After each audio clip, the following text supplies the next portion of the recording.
Welcome, everybody, to the R&R Catcast, a fan-based podcast focusing on Montana State athletics. We're two dudes named Ryan from the state of Washington talking about our dear Montana State. We hope you enjoy.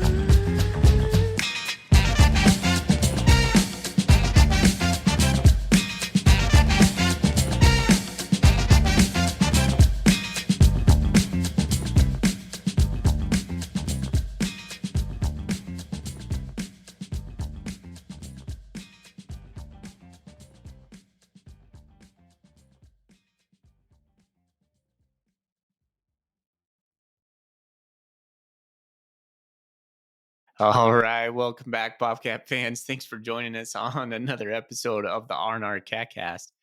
I'm one of your hosts, Ryan Foley. I got Ryan Thornburg with me and Zach Levere. We're part of the R&R Catcast, the Montana State affiliate of the Big Sky Podcast Network.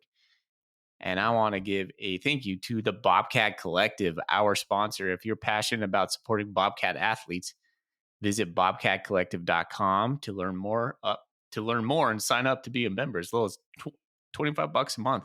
Memberships not only supports Montana State student athletes, but also provides great perks for members, including exclusive events,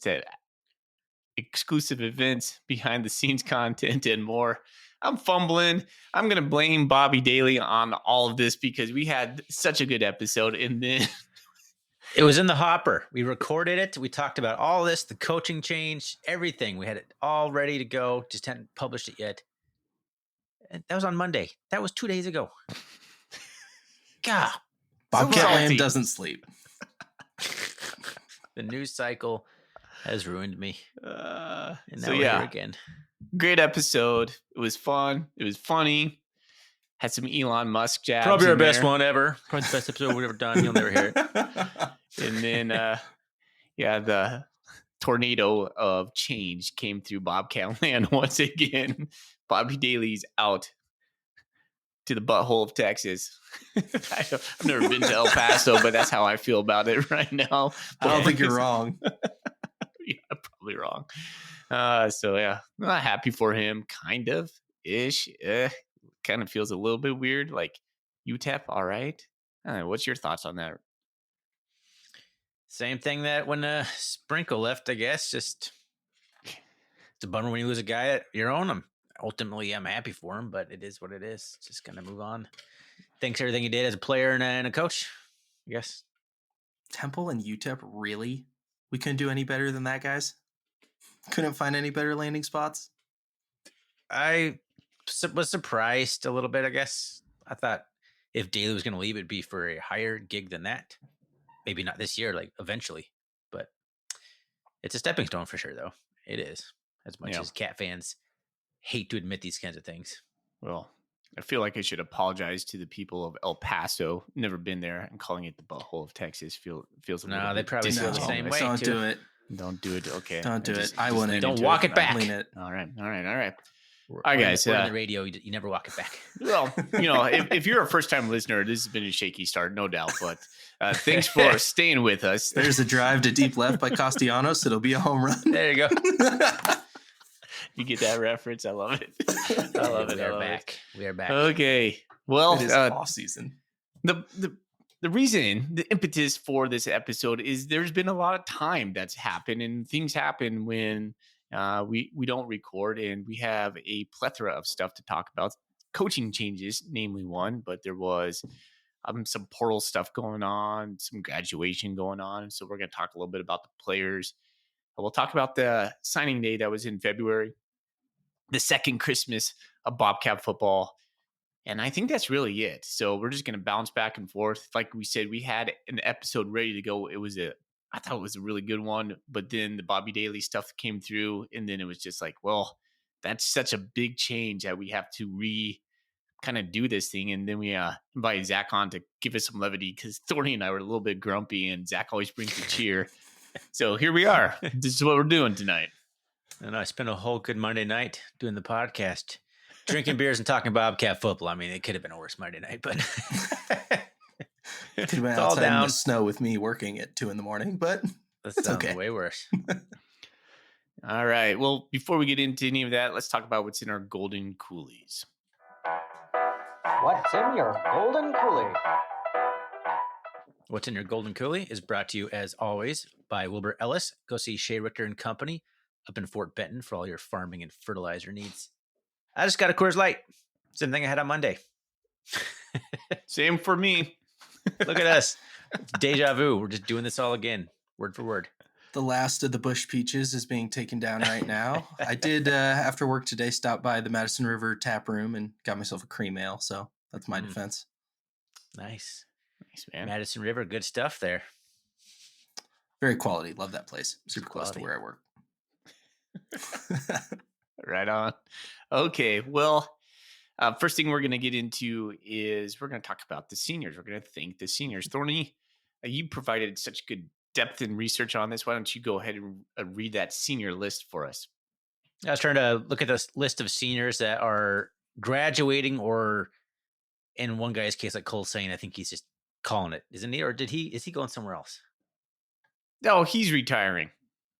So he has eligibility left, and he's not going to use it. Therefore, he counts as a senior. I'm not counting guys that are grad transferring somewhere else, because that's I wanted guys who finish in their careers at Bobcat. This is what that list is for. I have graduation music playing in my head, by the way. There. Da, da, da, da, da. Nice. Well, these are no particular words, kind of as they came to me as I was thinking through things. We got, of course, Tommy Millott, Cole Sane, Miles Jackson, Ty McCullough, Simeon Woodard, Rylan Ort, Danny Ula-Lakipa, Brody Grebe, McCade O'Reilly, Justice Perkins, Tommy Sullivan, Marcus Weir, Ryan Lonergan, Blake Schmidt, and Brendan Hall. Zach, what do you think of that senior class, man? That's stacked. When I went back to look at this class, I'm like, every one of those guys was a starter or a contributor. They were all extremely good football players. When you read that off, I just think, dude, another dude. Still upset they didn't win one, but thank you to all of them. Thank you for everything, all the joy you brought. I know it's been a sour note with how things have gone, but arguably one of the best seasons in Bobcat history. Is one of the best classes in Bobcat history. Sucks they couldn't bring home a title, but hell of a run. Ton of fun watching all those guys. The names that pop out to me, I think of Danny Yu, and I was like, man, that guy went out in a blaze of glory with that interception in the Idaho game, and then just felt terrible for him. But I look above that name, Rylan Ort, what a guy that just developed through the program. I guess that's kind of like a theme when I look at this list is these guys were Bobcat developed.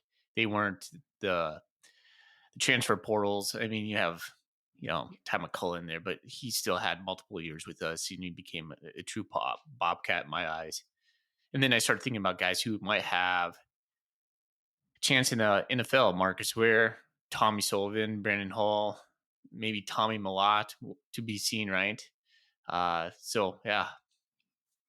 I think about when we have at the start of the games when they bring back, legendary former players to hand off the Montana State flag to a senior or somebody on the team. It's a cool start to the game, cool tradition that we have started. I look at the list of every guy on there and I'm like, they should deserve that honor later in their lives to be able to hand the state of Montana flag to a current player. Every one of those guys 10, deserves 15 that, years, right? You got Brody Grebe handing it down. You got Tommy Millott handing one down. Rylan Ort. They're all worthy of that honor. Tommy Millott, arguably one of the best quarterbacks to ever come through the program. Man, what a career he had. It's just a good list of players right there. I just love it. A lot of Montana guys on there. A lot of talent. Gave us a lot of good memories, especially this year. So kudos to the senior class on some great Bobcat careers. Not only a senior class that was very decorated, but one that endured a coaching change and made the most of it too. It's true. On the other hand, we have some players leaving into the transfer portal. So Connor Moore is going to, as Thorny put, the lesser MSU. I just copied and pasted. I got to give credit to the Bobcat Nation. I don't remember whose thread it is. I just straight copied whatever he had in there into my document. I like it. I do think it's pretty cool that he grew up a Michigan State fan, and so he gets to play for a team that he, was a fan of growing up. Blake Stillwell's going to Southern Utah.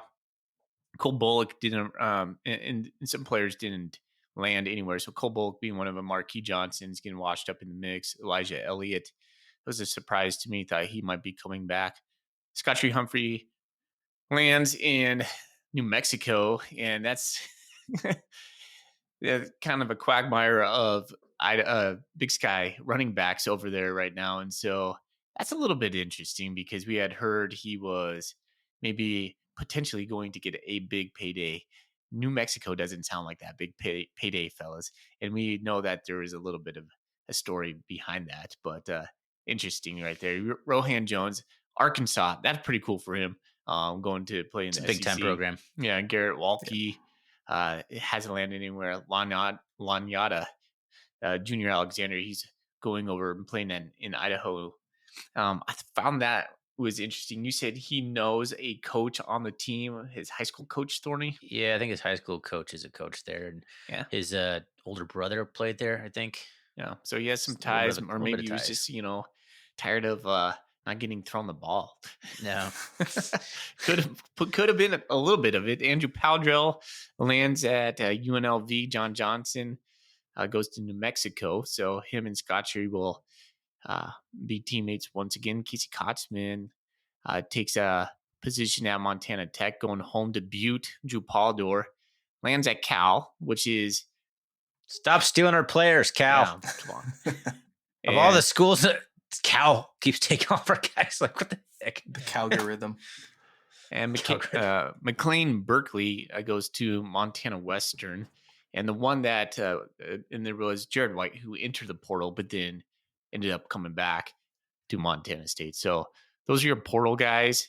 And I'll be the first to say that, I'm not going to wish him luck. And call it petty. I don't think it is. It's just like, it just taints it for me. Like, I'm happy that they were Bobcats, but when they leave and they go on to different programs, it just changes it for me. And Thorny and I were talking about this last we're on Monday, and it just reminded me, when all three of us we were at well, actually, I don't think Zach you weren't there, but we were at Specs.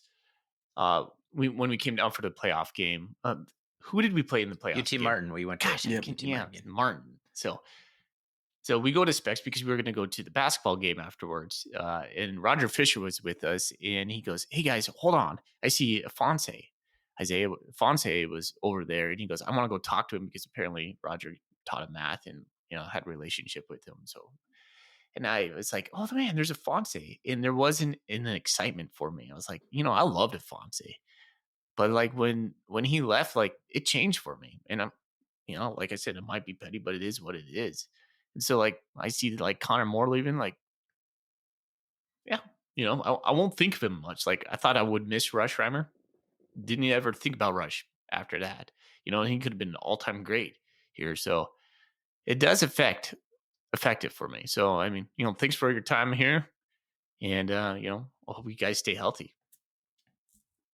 Yeah, I mean, that's pretty much where I land. I don't think everyone feels like the need to go out there and say thank you and all that stuff. Like, I don't think you have to do that. No. They are actively choosing not to be a Bobcat anymore. And I don't have to be bitter about it. I don't have to be happy about it. I'm just kind of indifferent. And I'll just let it go. The stoicism kind of thing. Like, if someone wants to leave, let them. Yeah.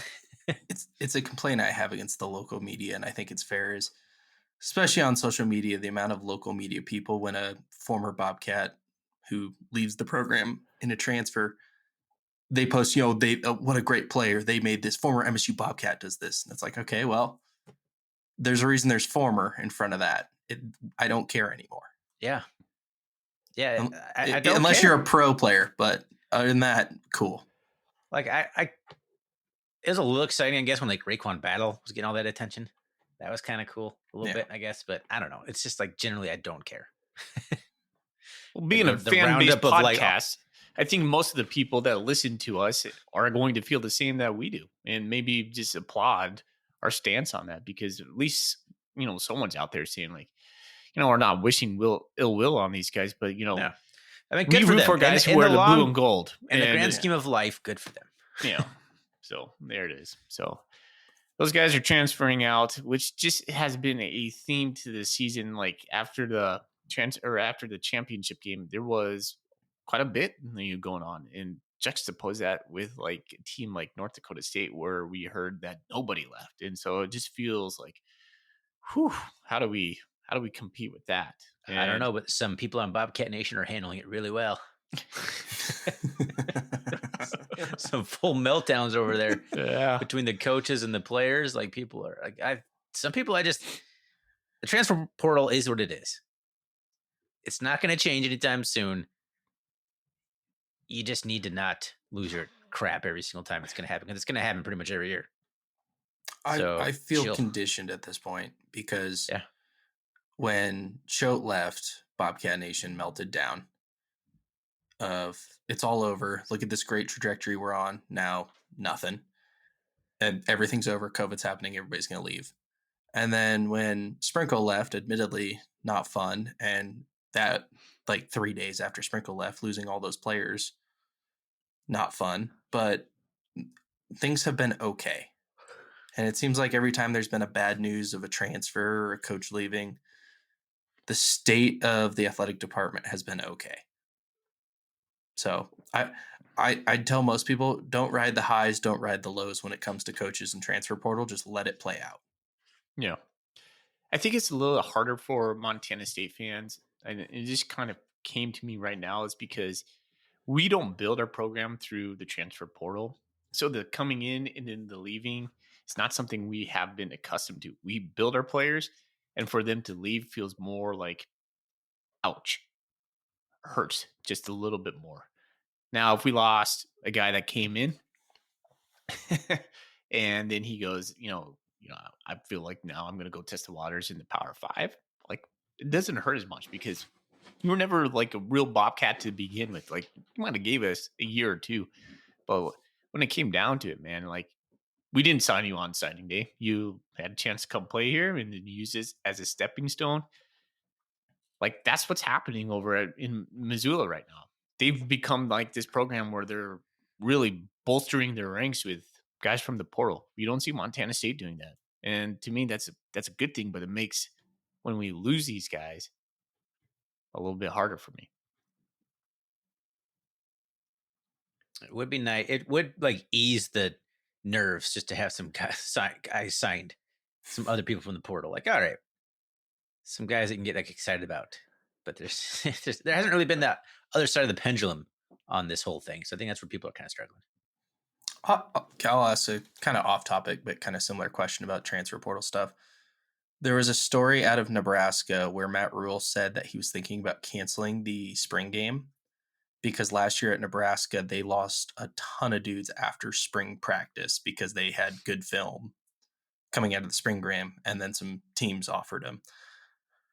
I don't think a ton of coaches out there are probably going to watch the MSU spring game. I personally am a big fan of spring games. I think it's fun, and I think honestly, universities should lean into them and do more with it. What would you guys kind of think about that? Because there is that spring portal window, and you get to see, for the most cases, scouting of basically a bunch of dudes on teams of, hey, are these guys any good? I don't know. I hadn't really considered that. I say I wouldn't be too worried about it. Yeah, I mean, you can't worry about that kind of stuff. It's going to be what it's going to be at this point, and so you just got to expect maybe the Yeah. unexpected. But yeah, I'm about spring games too. Kind of feels like a little bit like a dog and pony show, but it's good to see the guys out there again. It gives you, what's your appetite going into summer, and so it's really for the fans, right? It's for us to say, oh gosh, there's that guy that we've been hearing about, or we get to see a player that we've heard coming up through the ranks. That's always fun. The spring game feels like a big one for all the names we just listed off in the transfer portal and the graduation list of there are going to be a lot of new faces from within the program. And if you look at our 2023 and 24 signing classes, not a ton of names that you heard throughout the season on it. And I am very curious to see where those guys have developed to. Well, we've had really good recruiting classes in the past couple of years, and so time for the cream to rise to the top, right? Yeah, time to show up. I also think we probably would be in the business of adding a couple players to the portal in this April window. I think we will. and maybe throughout Yep. the summer too. So we'll see what happens there. All right, Thorny, what do you want to do next? You want to talk about the players that we signed? Yeah, let's keep the player thing going, and we'll end it with all the coaching position Okay, sounds good. changes and departures and all that Why don't you stuff. take the lead on that? All right. Well, we got some high school transfers, and we got a couple transfer portal guys from the JUCO ranks. We butchered this one on Monday. I haven't gotten any better today. Ife Ohalete. No idea how to say that. It's probably on MSC's website. They usually do a good job of the pronunciation key, but I have not looked at it. But he is and I have it somewhere, a 5'11", 185-pound defensive back from Blinn in Lake Travis, JUCO in Austin, Texas. Sounds like he's had a pretty good career. And the other guy we brought in was Bryant Meredith, who is a 5'10", 175-pound defensive back from Pleasant Hill.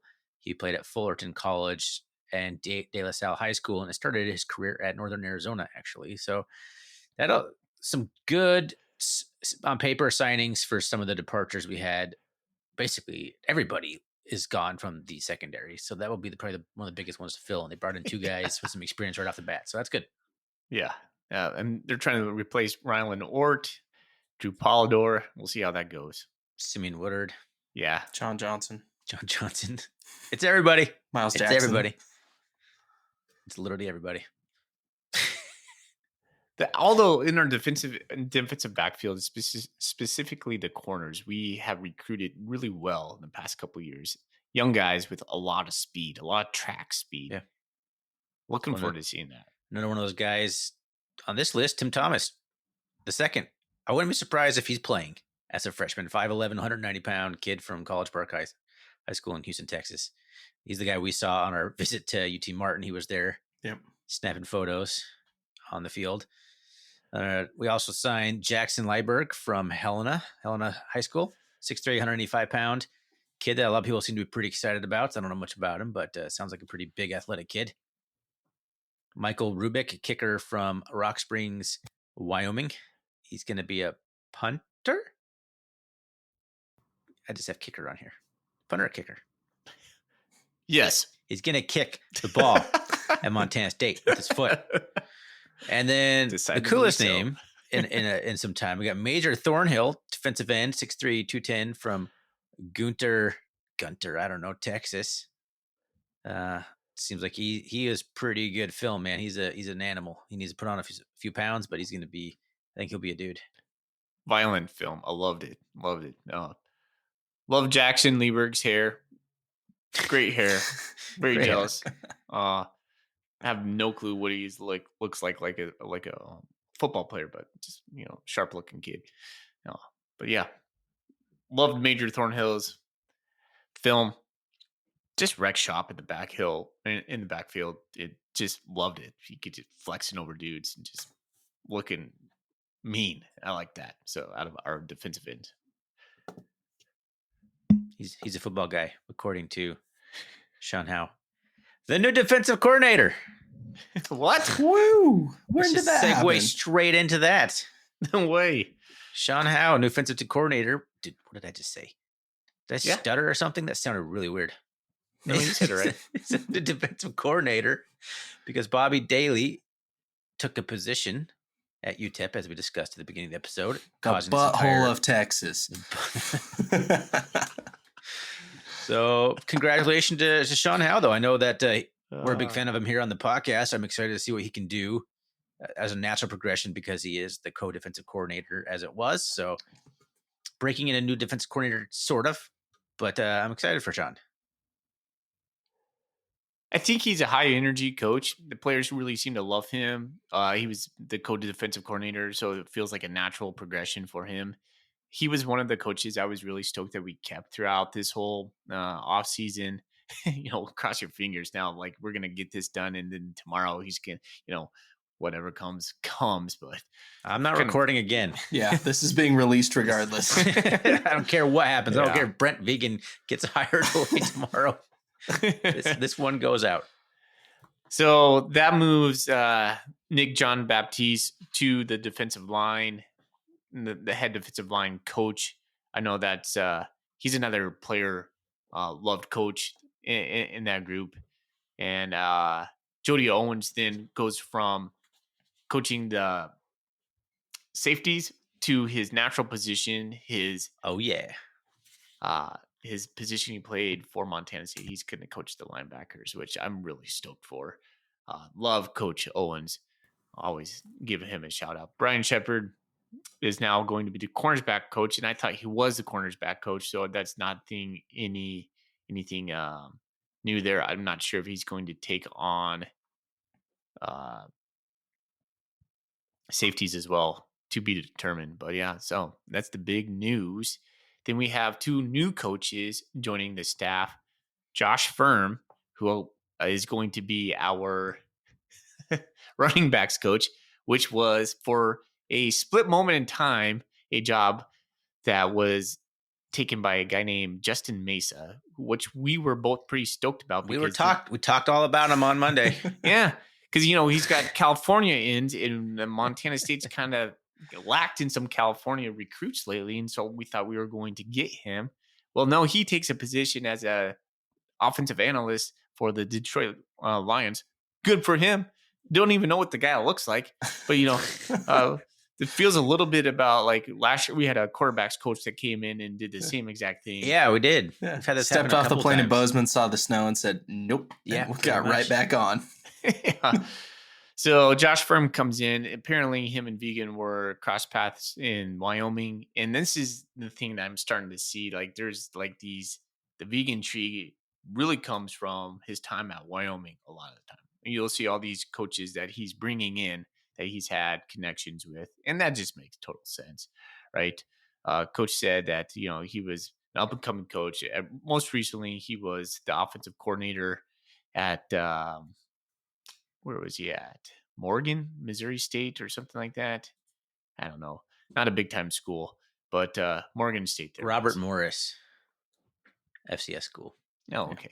So yeah, so he's going to be our probably a lead recruiter, and then a running backs coach for us. And then the next guy is going to be our offensive line coach. And I'm blanking on his name right now. Is it Matt Smith? It is. We're kind of going backwards here because we recorded this episode already once. We didn't even talk about Tyler Walker and Al Johnson going to Temple yet. Oh, yeah. Yep. It's all brand new news according to this podcast. Surprise. Give me a little bit about Matt Smith before we talk about Tyler Walker, though. He's a Fresno State guy, isn't he? Fresno State, yep. Yeah. Player and coach, won the Remington Award for the nation's top center. So he was a former walk-on. Seems like a solid hire. I like guys who play the position, typically for offensive line. California ties. Montana State ties with Brian Armstrong when he was at Fresno. So I think that's the tie that binds us to us, which is pretty cool. Young guy. We'll see how he meshes with the boys that we have. We're going to have a really young offensive line. Scratch that. We have quite a few young offensive linemen, but we will have a core. Our starting will still be pretty good. Some players that we've seen before. And their first real test will be against the Big Ten champions.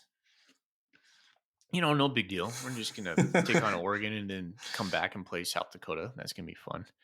That actually will be an amazing game. That'll be a ton of fun, actually. But I want to get there to that. The Gold Rush game is always my favorite in the season. But yes, let's talk a little bit why we talked through all that, because apparently right before the championship game was put out on social media, Tyler Walker and Al Johnson gone to Temple. And I'm wondering, Zach, I'm going to punt this to you, buddy. Do you think that had anything to do with kind of our first half performance? I mean, I'd like to think of it as that. Part of it, I think, is Walker was just inexperience. And I don't know. I'd like to blame some of our stuff, but yeah, just what the hell happened in that first half is I just think it was coaching inexperience. And that was a first year, less than 9 months on the job offensive coordinator. basically taking that position. Looking back, I just think it was inexperience and inability to call what he needed to call. I mean, to recognize what NDSU was throwing at us and make adjustments early in that football game. Yeah, I don't know how much it impacted it. It's hard to say. It could have. I'm not dismissing it, but it just seems, everyone at this level is still a professional. You kind of push on through it. The same website that published that, like right before the title game, also had the same scoop that Eck was leaving like 3 minutes before we kicked off against Idaho in the playoffs. That's right. That was the other coach I was thinking of. I couldn't think. Yep. I knew there was another. Football scoop giveth, football scoop taketh away. Mm-hmm. But I thought Tyler Walker did a really good job in his 1 year here. We went into the year breaking in a new OC and a new DC, and they both worked out really well, and now they're both gone. So cool. We're doing it all again. Yeah. So at least Sean Howe is not totally new, but yeah, brand new offensive coordinator. And Pete Sturbick, we haven't talked about him yet. He was a Division II offensive coordinator of the year and a head coach. Or no, he was not the head coach, but where was he? He was the head coach at Mines. Yeah, Colorado School of Mines. You might know that school if you follow Montana Football Circle. Bob Stitt came from said school and is back at said school. Now back there. Just when Bobby leaves in a couple years for Stitt to come right back to the Grizz. Mr. Fly Sweep Bob Stitt.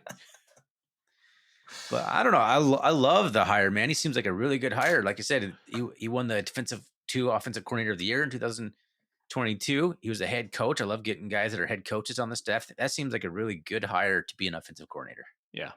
Made me feel like the job's attractive. Mm-hmm. Yeah. He had some ties to Coach Cramsey. Apparently had attended a camp where Cramsey was still our offensive coordinator, was able to kind of form a bond with him. I loved Coach Cramsey, and so if he took anything from Cramsey's or like anything like Cramsey, I'm all about it. It sounds like to me, guys, that we're going to be passing the ball more, and the thing that will be similar to Tyler Walker, and then who was our offensive coordinator before Tyler that left? Matt Miller. Housewright. Housewright. Yeah. Housewright, yeah. That little stint with Housewright. The whole vegan tree of offensive coordinators that we've had is they have an identity, but they really try to craft their identity around the talent that we already have. And I think that's a sign of a good coach. I think part of it was Vegan liked getting guys in here that were young and inexperienced to kind of craft them a little bit and mentor them. So this is like a kind of departure from that. A guy who already is kind of established a little bit as a play caller. Yeah. We haven't really seen that. We only saw that briefly with Courtney Messingham. What a great mustache, man. That guy is a nice mustache. It's a nice mustache, but that didn't work out so hot. Didn't we have like Bob Cole for like a hot minute? The name Bob Cole is very familiar. Was he offensive coordinator? Yeah. He was on coach's staff or coach staff. Did he do a game? Was he like hired for the season, which was going to be the COVID year, and did he bolt? Because I think he was fired. How many Montana State coaches have been hired in the last 5 years and never coached a game for us? It's probably more than you want. Yeah. Well, we had the quarterbacks coach last year, Justin Mesa, Bob Cole. Cole might have actually coached in a couple games in Choate's first go around. I think Bob Cole maybe took over when Courtney Messingham was fired. There you go. That makes sense. Because I'm looking, Bob Cole was hired as a pass game coordinator by Choate in 2018. So I'm wondering if Bob Cole just kind of finished out the season because Messingham got canned in the middle of the season. Didn't Messingham then go on to win a national championship with North Dakota State? He went for like 1 year in NDC, won a national championship, and then he got hitched to the guy who went to Kansas State. His name is escaping me right now. Kleinman. So that's a pretty fast rise from getting fired from Montana State to being like in the SEC or wherever the hell they are. I can't keep track of conferences anymore, but crazy path right there. What? Best thing in the world, being a fired college football coach. We So- poured Courtney Messingham like he was an analyst at like Iowa State because he'd gotten fired. Anyway, why are we talking so much about Courtney Messingham for? Foley, next year we need to play Name That Fired Bobcat Coach. Oh my gosh, right? Does Coach Vegan eventually get just kind of fed up with this carousel and then say, like, I'm out of here too? Like, I need more steadiness if I'm doing this. He's not going to get steadiness anywhere else. No, because literally at the highest levels, it's the same thing. They're still Okay. poaching each other all over the Yeah, place. So it that's doesn't fair. matter. Dudes leave for Oregon, for Ohio State. Guys leave all over, everywhere. I think he likes it in a place like this because he gets to like be a kind of a mentor and a teacher for younger up and coming coaches. I think he likes doing that. He gets the CEO model. He gets to sit back and kind of just run the show, but not like have to be uber into it. So, I don't know. I think it works out. I think he likes where he is, but that doesn't mean he's staying. I'm assuming he's leaving. They're all leaving. Everyone's leaving me in my life.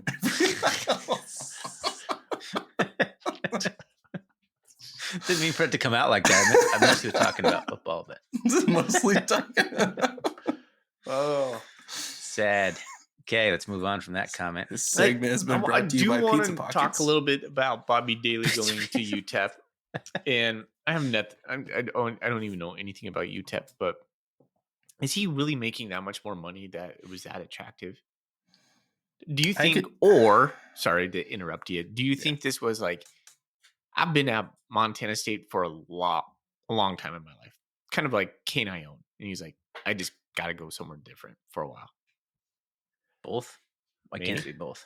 Yeah, both and. If I still think it's more about stepping stone and money. Yeah. But not so I think much. his wife's from Texas too. She's probably from So, El Paso. She could heard be- all of our Could be butthole a comments. family thing, but Really? I have no idea. I'm just speculating, but Oh, okay. Pure speculation. Yeah. Zach Levere. I like pure it. speculation. Yeah, there it is. Okay. It just seemed odd to me and a little bit sad. Bobby Daly's one of our own, right? How much money would it cost? Would Ryan Foley for you to live in El Paso, Texas? Well, let's take a look at what El Paso, Texas looks like. Let's do a little Google search right here. El Paso. It looks like Tatooine.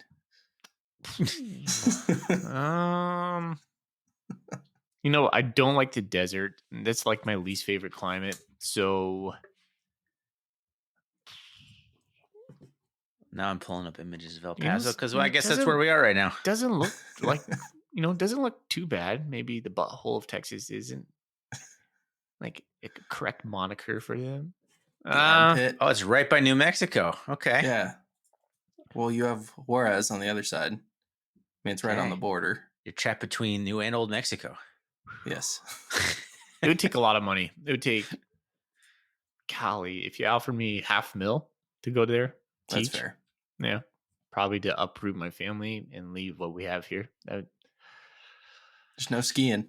I'd go for half. Yeah, I don't know, man. I don't know, $500,000. So I don't know. You get old like we do, like we are, and you're just comfortable. You're like, I don't know. I like my house. I like my community. I like my running group. My you name it. And so it's to disrupt everything like that just seems. I don't know. I think you have to be driven. Like, what does Bobby Daly really want to do?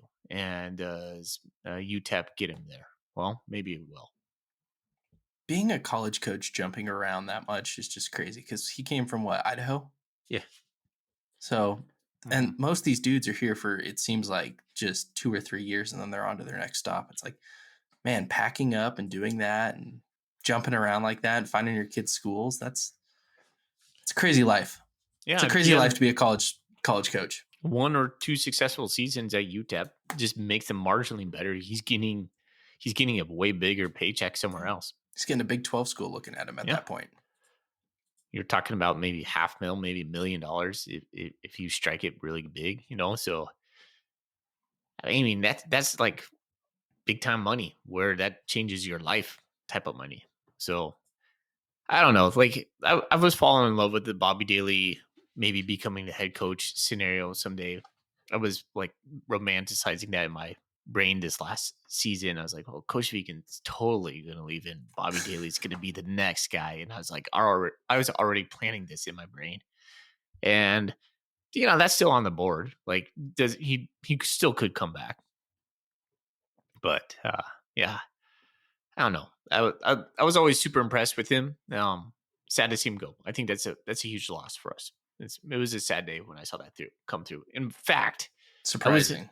yeah. It was. I figured I blame you, done by Tony, now. because I was Yeah. coming home from a good day of skiing, or Mhm. maybe I think I might have even been on the lift. Yeah, I was actually Sure. on the lift skiing with my boys, and it was an awesome day.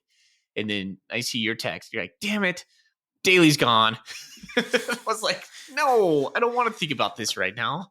Just no." Don't put that evil on me. Hey Exactly. kids, Dad's gonna go ski this double black real quick. You just hear me cussing the whole way down. Hey, I'm gonna ride the chairlift alone in the next one. Yeah. Sorry, if you're doing something you don't want bad news delivered, put your phone on silent. Okay.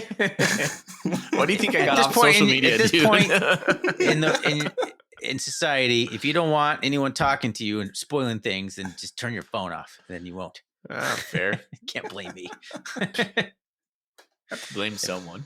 If you're taking a nap and I call you and wake you up, whose fault is it? It's not mine. All right, man. Well, I think that's really what we had to talk about today. And I just finished my beer. You guys want to talk Perfect about an uplifting subject of our men's basketball away record? No, no, I don't. Don't It's like even get me started. 2-10 or something. Yeah. Gosh, the women are so much fun. Yes, they're really good. They're 10th in the mid-major poll I saw today. Yeah. That's gonna be the highest they've been. I don't know that for There's a a fact. chance they could be like a 12 seed. Yeah. It's been I mean- 40 years since the women have won a not the Montana State women. A women's team in the Big Sky has won a game in the tournament. Yeah. That was the Lady Grizz back in '94. The disparity between 14 That's- seeds and That'd And be like 30 years, not 30 2 40. years, seeds yeah. I in was women's like, basketball is so astronomical compared to men's. Yep. There's just not the same upsets because the good teams are so much freaking Much better better. than the not good teams. There's something about women's basketball where it's just way more predictable too. Yeah. Yes. It's Yeah, just got a way higher predictability rating. If you like aggressive sports, watch the women's basketball. Yeah. They will absolutely just destroy the other team. And it's so fun to watch. Yep. So much more fun that I've been tuning into the women almost exclusively. And I kind of have petered out on the men. Sorry, Zach. I know you're the arm. I'm brick ball trying arm of real this. hard. I think we were the 5th seed last year. We're currently the 4th seed. So We were the 5th seed going into Boise. yeah, we were the 5th seed in Boise. Yeah. Telling me the chance. But see, So- the difference being is we got some mojo late where we Yes. had John Olmstead coming on the scene, and he was like this shot in the arm where we started just doing really fun stuff. And then Robert Ford became this Superman hero type player that couldn't be stopped. And between those two, we had that. Then we had a big down low kind of presence where we had scoring capabilities, and it wasn't just the shell offense that we run. I don't see that right now. Who is Big John? It's not Collie. He hasn't taken that role. Yeah. I don't know, man. We don't have that magic quite yet. And if the magic is there, it's got to be coming from a different spot. The player we are missing, the thing I've kind of really thought about is towards that run, Eddie Turner was the player that just came to life in that tournament run. If you rewatch those I games, forgot about Eddie. if you rewatch those games and think about it, I've a lot of soul searching in my opinion. I've been thinking about Eddie Turner played out of his freaking mind in Boise, especially in the championship game in that second half. And even towards the end of the stretch, something clicked in him where he was a different player down the stretch. And he's a guy that, man, he was making shots. He just had an intensity to him. And if we can get that, who knows? Right now, Jay Mullins is that guy, but he need more. He's kind of on a heater. We need someone else. He's playing good. He's playing real well right now. Someone else that we need. Is it Agapulco? I don't know how to say his name. Max Ogbenpolo. He needs AGP. Yeah. He's athletic. He needs to step up. He's the best player on the floor when he wants to be. Yes. Maybe he's that guy. Maybe he's that guy who pulls it together here. Cat Grizz, men's and women on Saturday. Think the Bricks can get 4,000 people in there? Yeah, 4,000. I can see. Nice. I like that. It was a sold out crowd of, I think, 8,000 last year. Oh, really? Yeah, Rick it was that much? It was completely sold out. Huh. Yeah. Well, then 4,000. Do you think 4,000 for the women? They deserve it. Yes, I honestly think the women should have more, or just with the special run they have had. Yeah. Let's see the Bricks capacity. It is 24-2, man. That's crazy for the. It's crazy. 8,455 is the Bricks capacity. What's that? 8,455 is the Bricks capacity. No. So yeah. 4 games before Boise. Closing in. It's crazy to feel we're almost here. Are you going to go this year? I am thinking there's a direct flight from Boise right now, so I might book a ticket. I might see what we do in the first round. If we get knocked out in the first game, no. If we don't, then I'll probably go for the 2. Gotcha. I think the women are all but a shoo-in at this point. Well, I'd hope so. Do you think, is there a chance, fellas, that if the women lose, they still get invited? I do, yes. Oh, I think so too. It's a possibility. If it's the championship game and it's close and they end 29-3 or whatever, maybe. I think it's all but set that it's going to be MSU and NAU in the title game. Yeah, you're probably right. I just think they're in that. One is head and shoulder. They're both head and shoulders above the rest, and one is the head and the other is the shoulders at the moment. Yeah. Nice. I like that analogy. All right. Well, we had to talk a little bit of basketball. Damn. Yeah. I want to get some magic going, but yeah, I haven't felt too gung-ho about the men lately. Takes one game, though. That's one way of weird putting thing. it. Yeah. Takes one game. I mean, look at even the most negative I've ever seen about any Montana State athletics ever. You're going to out me right now? I don't want to bait. You out me all the time. You out me all the time. How do you feel about Logie's defensive scheme, Foley? What do you think about that? It's a hot garbage, man. It's hot garbage. Oh, goodness. Yeah. Don't get me started. I was going to wrap this thing up, but no, man. Okay. Yeah, let's wrap it up. Let's wrap it up. Well, Zach, thanks for coming on. Thanks for having me. Redo this podcast. We needed some extra juice or something because, frankly, I'm grumpy I had to re-record this because Bobby Daly left, which I'm also grumpy about. So it's just like, I'm just all sorts of grumpy. So we needed some not grumpiness to even us out on this one. Thanks for listening. If it's your first time listening, that was probably fun for you. That was probably such a weird episode. I'm sorry. Sorry. Normally we're not so cranky all the time. You can find us on Twitter, RRCatcast. You can find us on the web, rrcatcast.com. You can email us, rrcatcast@gmail.com. Fellas, let's get out of here. Let's go Cats. Go Cats. Go Cats.